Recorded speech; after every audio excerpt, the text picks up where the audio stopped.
We've been partnering with Ozark Orthopaedics. The team is specializing in making sure you get back on your feet after an injury. That's right, and today we're meeting with Dr. Henley, who specializes in pain relief for carpal tunnel injuries. Let's go.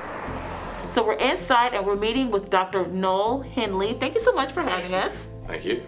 So as we've been working from home, or as we're sitting at our desk, or even maybe even watching TV, carpal tunnel is something that is very common. I've actually had it myself.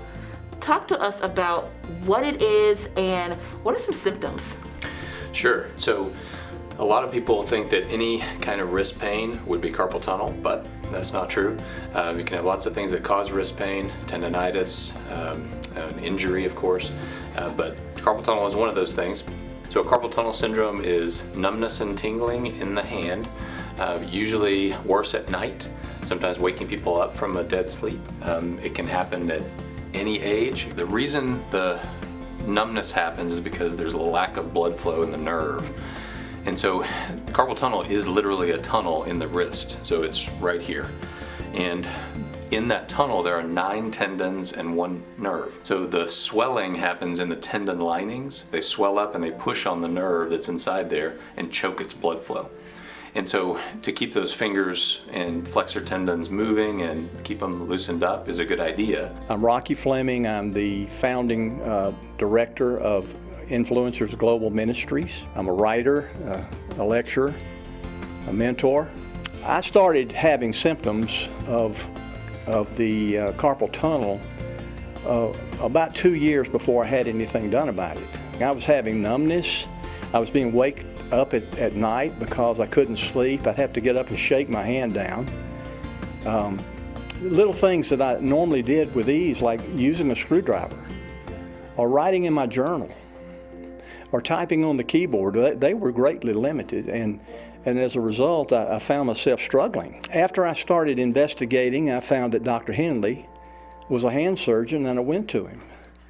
And in that evaluation, he was very professional and shared with me what he thought that I had, but I'd need to have nerve tests to verify that, which I did have a nerve test on that. And the nerve test indicated that I did have carpal tunnel. It's obvious that they try to do things before they do surgery, and one of those that he did was to do the injection. And the injection helped a little bit, but it really didn't take care of it. And finally, I felt like that the only way to deal with this was to go ahead and have the surgery. I was given a very light dose of anesthesia that put me in a little sleepy time.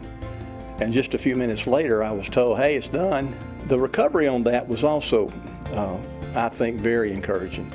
I didn't really have any of the painful symptoms anymore, but I had some immediate relief from it. I didn't have the numbness anymore, and through the weeks, my wrist began to get stronger and stronger and stronger. It's nothing to fear, I don't think, and it's something that will help you greatly. So let's say you get to the point where you realize that you are going to need to have that surgery. Mm-hmm. Surgery is a scary word for me, probably for a lot of people. Mm-hmm. Can you kind of walk us through what that process is like? Yeah, sure. It's generally a surgery that's done with you mostly awake, which sounds scary, but they give you some sedative and make you sleepy for about 4 minutes, and then I put in some numbing medicine. And so in the actual operation itself, you're kind of half awake. There's a drape up, of course you don't see anything, but that way you're waking up faster. There's not a tube in your throat most of the time.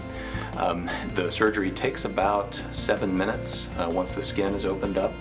And once the surgery is over, you're in a soft bandage and you're moving it right away, even in the recovery room, moving your fingers. But usually that recovery time works in 2 phases.